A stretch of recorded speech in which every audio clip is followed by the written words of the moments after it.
Jadi tak kalian pengahnya mulai agak langgeng. Ya bener. Hati-hati, Madung tanya harus waspada. Karena kecelakaan lalu lintas merugikan diri sendiri. Ya Allah, mana pakai helm ini boleh jarau. Baik amat contohnya. Ya, kan murim cukup bahaya. Ya, bener. Tapi di sini karena dalam bahasa Aceh yang paling enak dipahami untuk sebagai passwordnya, jadi saya sering menggunakan bahasa nyan gitu. Nyan itu dalam menunjukkan kamu atau itu, jadi menunjukkan kepada objek ada pelanggaran di depan saya. Ya, nak pakai helm cukup bahaya karena coronanya buka oleh okname.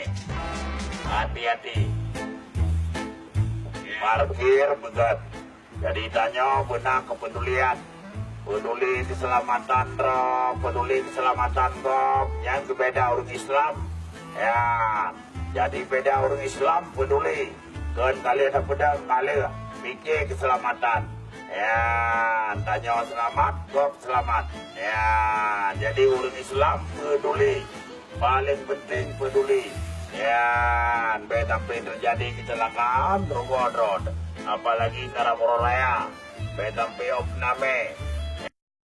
PPP ini tidak melakukan tindakan tilang, hanya mengingatkan bila menemukan dalam pelaksanaan tugas menemukan pelanggar. Ketika di tempat-tempat yang sangat ramai, kalau di Banda Aceh ini yang paling ramai Simpang Surabaya, sehingga saya berdiri di situ memberi pembelajaran, mengingatkan.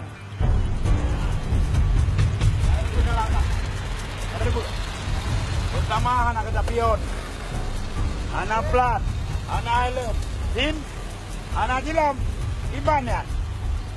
Yang ni kayaknya drog anak peduli, ya. Anak katanya bila anak peduli keselamatan road. Ya, jadi tanya udah binang rohnya na aturan agama na, aturan negara na. Mereka anak pakai helm gaya-gaya macam ni BO, rubah buka oleh kau kecewa. Mak ke ke perayaan ya? Ya, macam nak pula. Apa sayang kurunci? Ya, nak sayang kurunci kah? Ha? Ya, dia anggil lagi yo. Ya. Jadi kita kat DP helm. Kalau madu malai ada kan? Kalau lagak lagi yang macam pakai helm. Kalau lagak pakai helm. Ha?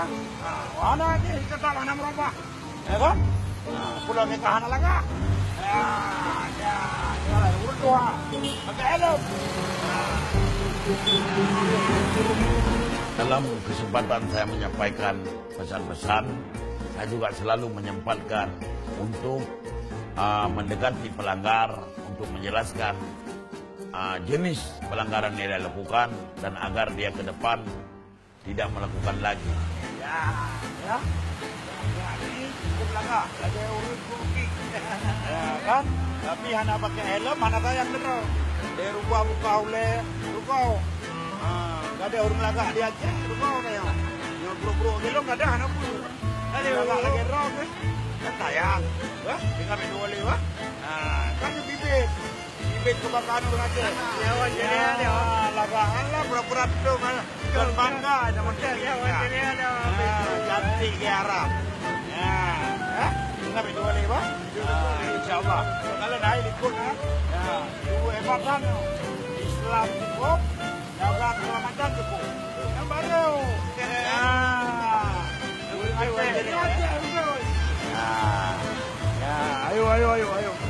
Parah. Ya. Apa rumah? Apa yang muat? Ya. Nggak boleh kan kata bapak kan? Boleh nggak boleh. Bapak ikut. Pepet ya. Pepet terus ya. Jadi dalam kegiatan saya selalu berpedoman polisi ini sebagai pengayom, pelindung. Jadi polisi sahabat masyarakat, tentu dia harus dekat dan sayang.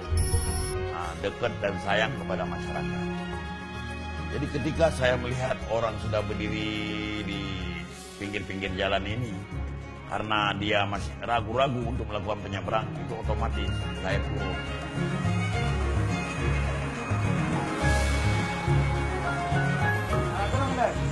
Pulang. SD 9. SD Kelas Padu. Ya. Kelas 2. Kelas Le. Tinggal Ipan. Dan Barat. Lantumen Barat. Lantumen Timur, nyo Lantumen Barat, nyo. Barat. Lantumen Barat. Polisi. Polisi apa?